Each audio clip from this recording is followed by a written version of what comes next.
Poultry farmers అందరికీ నమస్కారం. వీడియోలో చూస్తున్న బాయిలర్ చిక్స్ని మా పీపీఎఫ్ హ్యాచరీ నుండి 2200 వెంకా 430 బాయిలర్ చిక్స్ని కస్టమర్ తీసుకోవడం జరిగింది.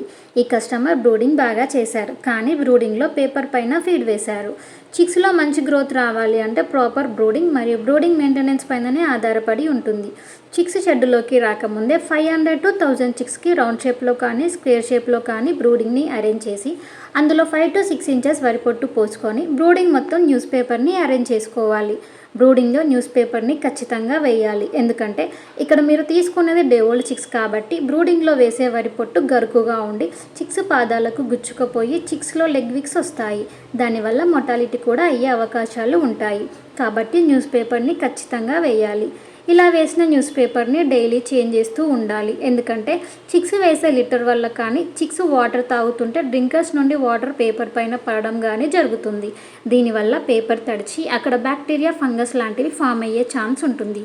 దానివల్ల చిక్స్లో వ్యాధులు వస్తాయి. అందుకే ప్రతిరోజు బ్రూడింగ్లో వేసే న్యూస్ పేపర్ని చేంజ్ చేస్తూ ఉండాలి. ఈ విధంగా కనీసం 4 నుంచి 5 రోజులు అన్న న్యూస్ పేపర్ని మెయింటైన్ చేయాలి. బ్రూడింగ్లో నుండి తీసివేసిన న్యూస్ పేపర్ని ఫామ్కి దూరంగా తీసుకువెళ్ళి కాల్చివేయాలి. చిక్స్ గ్రోత్ని దృష్టిలో పెట్టుకొని హ్యాచరీ వాళ్ళు చెప్పే మెడిసిన్ షెడ్యూల్ ఫాలో అవ్వాలి. ఈ బాయిలర్ కోళ్లకు మంచి క్వాలిటీ కంపెనీ ఫీడ్ వాడాలి.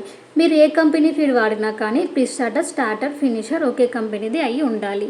అంటే ఫినిషర్ ఒక కంపెనీ, స్టార్టర్ ఒక కంపెనీ, ఈ విధంగా వాడకూడదు. ఈ విధంగా వాడితే చిక్స్ గ్రోత్లో అప్ అండ్ డౌన్స్ వస్తాయి. పౌల్ట్రీ ఫార్మర్స్కి ఎవరికైనా వెంకా 435 బాయిలర్ చిక్స్ కావాలి అంటే వెంటనే మా పీపీఎఫ్ హ్యాచరీని సంప్రదించండి. మా దగ్గర ఈ బ్రీడ్కి సంబంధించిన ఫీడ్, మెడిసిన్స్, వ్యాక్సిన్స్ కూడా అవైలబుల్గా ఉంటాయి. Thank you for watching.